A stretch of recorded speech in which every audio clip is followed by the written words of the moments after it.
સરસ મજાનું દહીં અને સૂજીમાંથી એકદમ ટેસ્ટી એક નહીં પરંતુ બે નાસ્તા બનાવીશું. અહીંયા આપણે લઈશું સૂજી થોડી ઝીણી આવે છે અને પતલી આવે છે અને રવો થોડો મોટો આવે છે. રવો હોય એમાંથી તમે શીરો બનાવી શકો છો, પરંતુ જ્યારે તમે ઉત્તપમ બનાવો છો, જ્યારે તમે ઈદડા બનાવો છો, જ્યારે તમે રવાના ઢોકળા બનાવો છો, જ્યારે કોઈ રવાનો હાંડવો બનાવો છો, ત્યારે એવી કોઈ નાસ્તો બનાવો ત્યારે તમારે સૂજી લેવાની છે. ઓકે, તો હવે અહીંયા આપણે સૂજી થોડી પતલી આવે છે, સૂજી એકદમ ફટાફટ પલળી જાય છે, એમાં ગઠ્ઠા રહેતા નથી. તો અહીંયા મેં એક વાટકો સૂજી સામે અડધી વાટકી ઘરનું મોળું એકદમ ફ્રેશ દહીં લેવાનું છે. દહીં વધારે ખાટું ન હોવું જોઈએ. અને હવે આપણે ફેટી લઈશું. એકદમ લમ્સ ન રહે એ રીતે આપણે ફેટવાનું છે. થોડું આપણે પાણી પણ ઉમેરવું હોય તો ઉમેરવાનું, નહીંતર એકલા દહીંમાં પણ તમે 5 મિનિટ સુધી આમ જ તમે સૂજીને પલળવા દો. હવે અહીંયા મેં થોડું પાણી ઉમેર્યું છે, અડધી વાટકી દહીં, અડધી વાટકી પાણી અને એક વાટકી સૂજી. સારી રીતે હલાવી દેવાનું છે. આપણે હલાવી અને ઢાંકીને 5 મિનિટ રેસ્ટ આપવાનો છે. તો તમે એ જોઈ શકો છો કે એકદમ સરસ રીતે હલાવ્યું છે. અહીંયા સૂજીમાં લમ્સ નથી રહ્યા, કારણ કે આપણી સૂજી ઝીણી છે. જાડી હોય તો થોડીક વાર વધારે રાખવાનું, એમાં પાણી વધારે ઉમેરવાનું છે અને લમ્સ ન રહે એના માટે તમારે. હવે આપણે અહીંયા તમે જો આપણું જેટલું દહીં હતું એ પણ હું ઉમેરી દઉં છું થોડું. એકદમ મસ્ત રીતે આપણું આ સરસ મજાનું આપણું જે સૂજીનું મિશ્રણ હોય એ બની રહ્યું છે. 5 મિનિટના રેસ્ટ પછી આદુ મરચાંની પેસ્ટ એડ કરવાની છે. આદુ મરચાં અને લસણની પેસ્ટ છે. હવે આપણે એમાં એડ કરીશું ચીલી ફ્લેક્સ. ચીલી ફ્લેક્સ તમે ટેસ્ટ અકોર્ડિંગ એડ કરી શકો છો. ચીલી ફ્લેક્સ ન હોય તો મરચાં પણ ખાંડીને એડ કરી શકો છો. હવે આપણે એમાં મીઠું ઉમેરવાનું છે, થોડી સમારેલી કોબીજ ઉમેરવાની છે. આ નાસ્તો એવો છે કે નાના બાળકો માટે બહુ મજાનો છે. નાના બાળકો પ્રેમથી ખાશે, માંગી ખાશે, હોંશે ખાશે. હવે આપણે એમાં કેપ્સિકમ મરચાં છે એ એકદમ બારીક ચોપ કરી લેવાના. એ પછી આપણે ઓનિયન ઉમેરી દેવાની છે. ઓનિયન ઉમેરવાથી ટેસ્ટ બહુ સારો આવે છે. અને સાથે સાથે આપણે આ બધી જ વસ્તુ છે ને સારી રીતે મિક્સ કરી લેવાની છે. કારણ કે આપણે આને ઓનિયન ઉમેર્યું છે, કેપ્સિકમ ઉમેર્યું છે, ડુંગળી ઉમેરી છે, ઝીણી સમારી લેવાની છે. સાથે આપણે ચીલી ફ્લેક્સ ઉમેર્યું છે. એ ઉપરાંત આપણે હવે ટામેટાં પણ ઉમેરી દઈએ. ટામેટાને પણ આપણે ચોપરમાં ચોપ કરી લેવાના છે. બસ આટલી વસ્તુ ઉમેરી સારી રીતે આ બેટરને હલાવી લેવાનું છે. થોડું પાણી ઉમેરીશું. પાણી અહીંયા આપણે અડધી વાટકીથી પણ ઓછું ઉમેરવાનું છે. એટલે ટોટલ મેં અહીંયા પોણી વાટકી પાણી, અડધી વાટકી દહીં, એક વાટકી સૂજી, સામે આપણે બધા વેજીટેબલ્સ.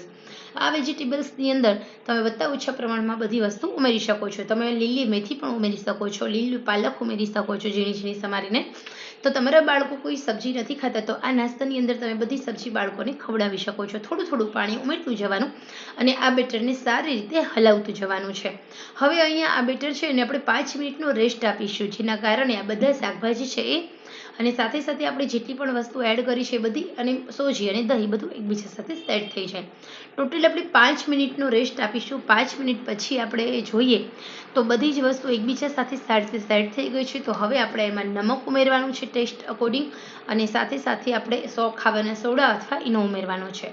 ખાવાના સોડા હોય તો ખાવાના સોડા ઉમેરો 1 પિંચ જેટલા, અને બાકી તમે ઈનો અડધો ઉમેરી દો અને એ પછી તમારે હલાવી લેવાનું છે. તો અહીંયા આપણે નમક ઉમેરી લીધું છે. નમક ટેસ્ટ અકોર્ડિંગ ઉમેરવાનું છે. નમકને બદલે તમે સંચળ પણ ઉમેરી શકો છો.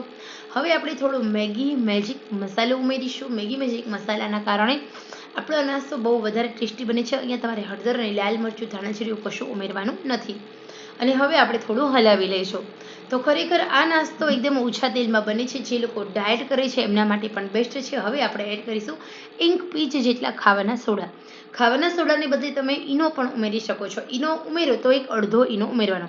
સોડાને એક્ટિવેટ કરવા માટે થોડું મેં પાણી ઉમેર્યું છે અને હલાવીશું. ખરેખર આ જે નાસ્તો બનાવવાની આ સ્ટેપ બાય સ્ટેપ રેસીપી છે તે માત્ર તમારા માટે છે. આમાં આ જે બેટર છે એમાંથી તમે ઉત્તપમ રેડી કરી શકો છો, ઢોસા રેડી કરી શકો છો. ઢોસા નહીં થાય, સોરી. તમે ઇડલી બનાવી શકો છો, તમે હાંડવો બનાવી શકો છો, તમે ઢોકળા બનાવી શકો છો આ એક જ બેટરમાંથી. તો હવે આપણે આ બેટરમાંથી એક સરસ મજાનો રેડી મિક્સ સૂજીનો, કોઈ પણ આથા વગરનો, પલાળ્યા વગરનો, દાળ ચોખા પલાળ્યા વગરનો, આથા વગરનો એકદમ ફટાફટ એવો હાંડવો રેડી કરીશું. અને બીજા બેટરમાંથી થોડાક અંદા ઉત્તપમ રેડી કરીશું. તો એક સાથે આપણે 2 નાસ્તો બનાવીશું, કારણ કે હાંડવો મારો ફેવરેટ છે અને નાના ઉત્તપમ શિવાંશના ફેવરેટ છે. મારો બાબુ 4 વર્ષનો છે, એને આપણે ઉત્તપમ આપીએ તો એ આરામથી ખાઈ શકે છે. તો હવે અહીંયા એક મેં ઢોસા બનાવવા માટે નોનસ્ટિકની ફ્રાય પેન લીધી છે. ફ્રાય પેન છે એની અંદર આપણે થોડી 2 ચમચી તેલ લેવાનું છે. તેલ આપણે ગરમ થાય એટલે તેલ આનાથી પણ તમે ઓછું લઈ શકો છો. એવું નથી કે તેલ આટલું જ લેવું છે, પરંતુ જ્યારે પહેલી વાર તમે હાંડવો બનાવો ત્યારે તેલ, પછી આમાં તમે એ જ બેટરમાંથી બીજી વાર હાંડવો બનાવો ત્યારે તમારે તેલ નહીં ઉમેરવાનું. હવે અહીંયા મેં રાઈ ઉમેરી છે, જીરું ઉમેર્યું, તલ ઉમેર્યું. આ બધી જ વસ્તુ એકદમ સરસ સેટ થઈ ગઈ છે, સંતળાઈ ગઈ છે. ગેસની આંચ તલ ઉમેર્યું એટલે મીડિયમ કરવાની. હવે આપણે તૈયાર કરેલું બેટર છે ઉમેરી દઈએ. અહીંયા આપણે મિક્સ વેજીટેબલ ઇન્સ્ટન્ટ ફટાફટ બનતો સોજીનો હાંડવો બનાવીએ છીએ. તો અહીંયા મેં 2 ચમચા ભરી અને લેયર એકદમ ફેલાવી દીધું છે. એકદમ પાતળો અને ફટાફટ બની છે. તો આ હાંડવો 3 મિનિટમાં રેડી થઈ જાય છે. ગેસની આંચ મીડિયમ કરી લીડ કવર કરી આપણે ચેક કરવાનું. આપણો હાંડવો એક બાજુથી ચડી જાય છે. અહીંયા હું ફિનિશિંગ ટચ કરું છું કે મારો હાંડવો ગોળ બનવો જોઈએ એટલા માટે. તો આપણે સાઈડમાં જે થોડી સ્પેસ હોય, આડી અવળી કિનારી હોય એને સેટ કરવાની. તો કરવી હોય તો કરવાની, ન કરો તો ચાલે. હવે આપણે લીડ કવર કરીશું. 3 મિનિટ સુધી મીડિયમ આંચે ચડવા દેવાનું છે. ઉપરનું લેયર ચડે એટલે હાંડવાને ફેરવી લેવાનું, બીજી બાજુ ચડવા દેવાનો છે. આવી રીતે તમારો હાંડવો માત્ર 4 જ મિનિટમાં રેડી થઈ જાય છે. પહેલાં તમારે 3 મિનિટ ચડવા દેવાનું, પછીનો બીજો ભાગ તમે 1 જ મિનિટ ચડવા દેશો તો પણ ચાલશે. એ ફટાફટ ચડી જાય છે. તો ચલો આપણે વેટ એન્ડ વોચ થોડી વાર પછી જોઈએ. અહીંયા તમારો હાંડવો બનીને એકદમ રેડી થઈ જશે.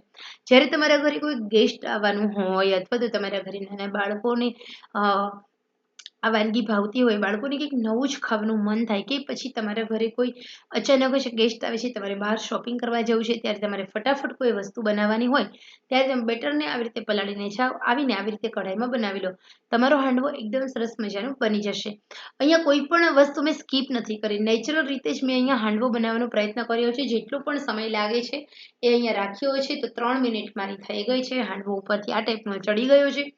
સાચવી અને હવે આપણે હાંડવાને ફેરવી લેવાનો છે. તો અહીંયા આપણે ફરતી કિનારી હોય એને આપણે પહેલાં રિમૂવ કરીશું એટલે ઇઝીલી તમારો હાંડવો ફરી જશે. ઓકે, તો ચલો વેઇટ એન્ડ વોચ. અમારો હાંડવો એકદમ સરસ મજાનો મેં ફેરવી લીધો છે. ફરતી કિનારીથી રિમૂવ કરી હવે નીચેની બાજુ પણ આપણે હાંડવાને ચડવા દઈએ.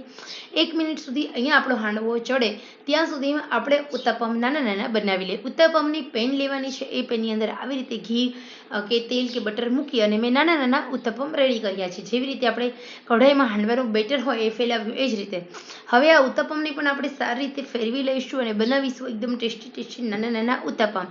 આ ઉત્તપમ બાળકોને બહુ ભાવે. જો આ રીતે તમે નાના ઉત્તપમની પેન તમારી પાસે હોય તો, નહીતર પછી ઢોસાની લોઢીમાં પણ તમે આવા નાના ઉત્તપમ રેડી કરી શકો છો. તો અહીંયા આપણે ગેસની આંચ એકદમ સ્લો ટુ મીડિયમ રાખવાની છે. મીડિયમ આંચે આપણે ઉત્તપમને ચડવા દેવાના છે. અહીંયા મારા ઉત્તપમ બનીને એકદમ રેડી થઈ ગયા છે. હવે આપણે ફેરવી લઈએ. આ ઉત્તપમ એકદમ ઇઝીલી ફટાફટ ફરી જાય છે. આ જ રીતે મારે ફેરવી લેવાના છે. તો અહીંયા તમે જોઈ શકો છો આપણે ઉત્તપમને ફેરવી લીધા છે. નીચેના ભાગમાં પણ 1 જ મિનિટ ચડતા થાય છે. બહુ ઓછા સમયમાં આ નાસ્તો ફટાફટ બનીને રેડી થઈ જાય છે. તો આવી જ રીતે મેં બનાવ્યા છે સરસ મજાના સૂજીના ઉત્તપમ. હવે આપણે આ બાજુ હાંડવો છે એ પણ 1 મિનિટ થઈ ગઈ છે, ચડી ગયો છે. ગેસની આંચ આપણે બંધ કરી દઈએ અને હાંડવો પણ રેડી છે. તો એક સાથે ઇન્સ્ટન્ટલી બે નાસ્તા બનીને રેડી છે. ખરેખર આ નાસ્તો ચા સાથે, કોફી સાથે, ટમેટાના કેચઅપ સાથે અથવા લીલી ચટણી સાથે ખાઓ અને મજા કરો. ખરેખર આ રેસીપી કેવી લાગી છે તે મને જરૂર જણાવજો અને હા, બનાવજો જરૂર.